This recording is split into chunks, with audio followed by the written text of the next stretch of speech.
राधे कृष्ण दोस्तों, आपका स्वागत है आपके अपने यूट्यूब चैनल स्टडी जोन में। तो आज हम पढ़ेंगे UGC net JRF paper 2 Hindi साहित्य के यूनिट 8 का नाटक भारत दुर्दशा। भारतेंदु जी का नाटक है ये। भारत दुर्दशा ये भारतेंदु जी की रचना है, भारतेंदु हरिश्चंद्र की। ये 1875 में इसकी रचना करी थी। ये प्रतीकात्मक नाटक है। भारत दुर्दशा एक प्रतीकात्मक नाटक है।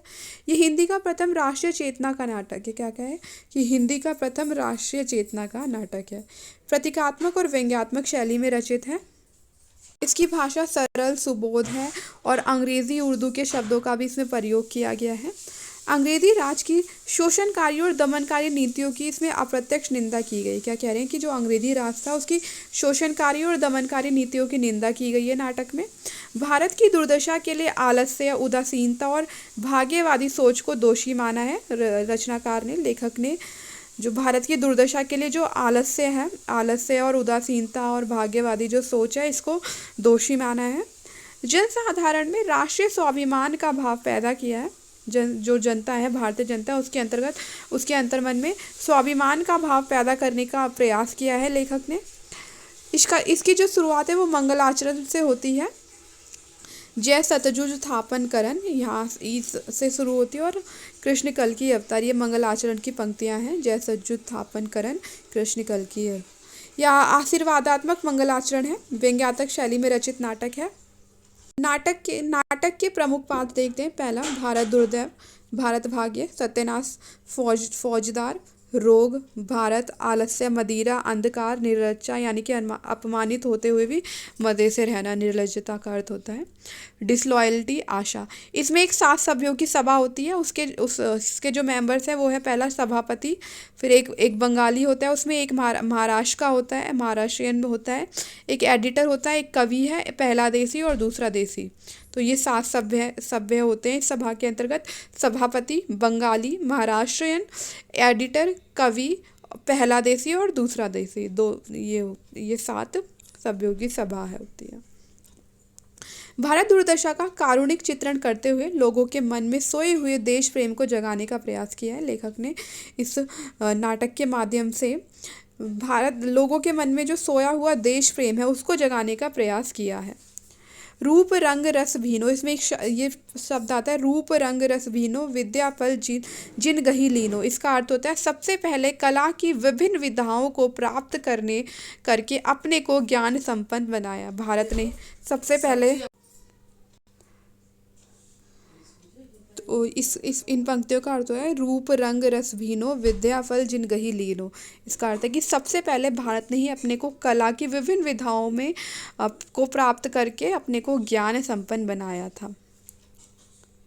ये भी 6 अंकों का नाटक है। तो इसका जो पहला अंक है वो है बीथी। इसमें एक योगी लावनी गाता हुआ आता है। दूसरा अंक है शमशान, टूटे फूटे मंदिर। तीसरा अंक है मैदान। चौथे अंक का कोई नाम नहीं है।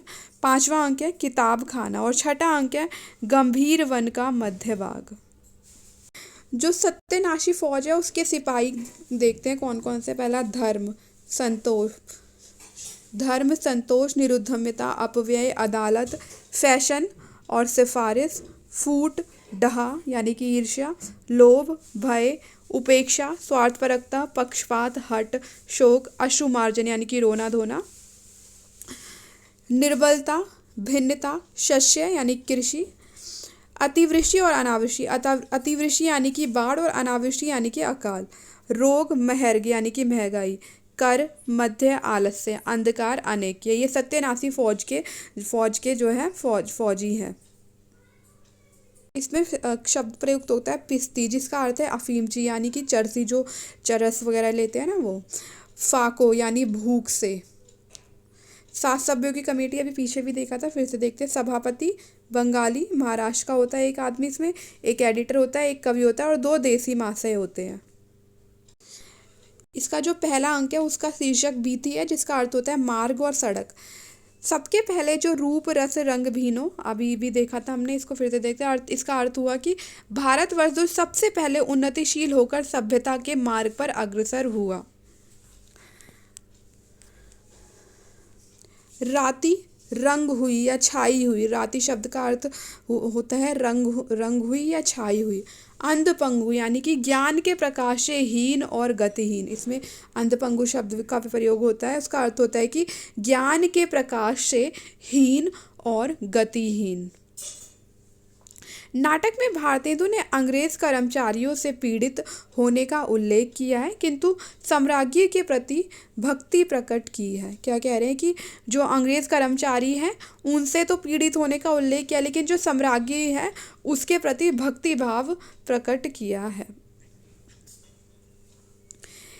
एक जिंदगी हजार नियामत, एक जिंदगी हजार नियामत, ये पंक्ति आती है नाटक में। इसका अर्थ होता है जीवित रहना ही परम लक्ष्य है, चाहे जिस भी अवस्था में रहना हो। क्या कहा गया, ये जीवित रहना ही परम लक्ष्य है, चाहे जिस भी अवस्था में रहना हो। छार खार शब्द इसमें आता है, जिसका अर्थ होता है खाक या धूल, नष्ट भ्रष्ट कर देना। तस्सा यानी चमड़े का टुकड़ा।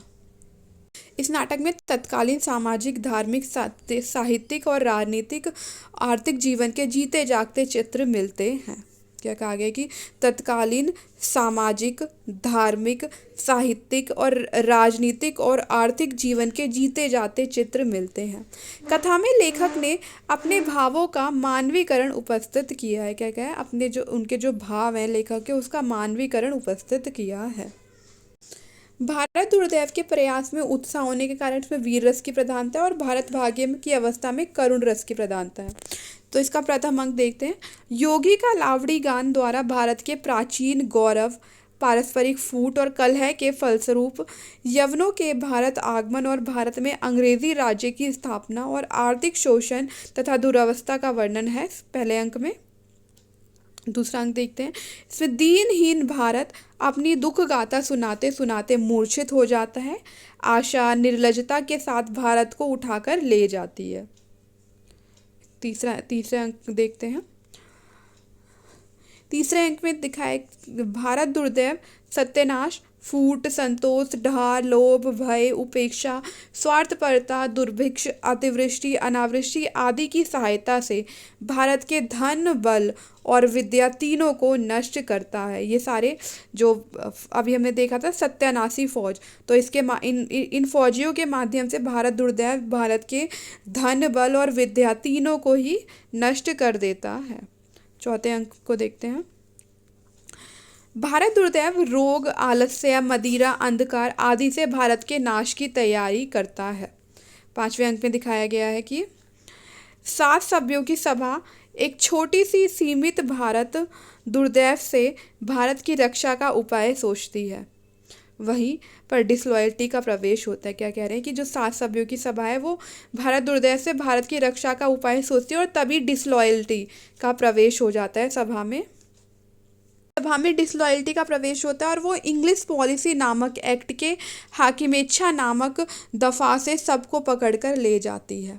इसका जो छठा अंक है उसमें दिखाई गई कि भारत भाग्य अचेत पड़े हुए भारत को जगाने की चेष्टा करता है, उसके गौरव का वर्णन कर उसे चेतन करना चाहता है, अंग्रेजी राज्य में उन्नति करने की बात चाहता है, किंतु भारत के उठने की आशा ना देखकर अपनी छाती में कटार का आघात कर लेता और वह मर जाता है।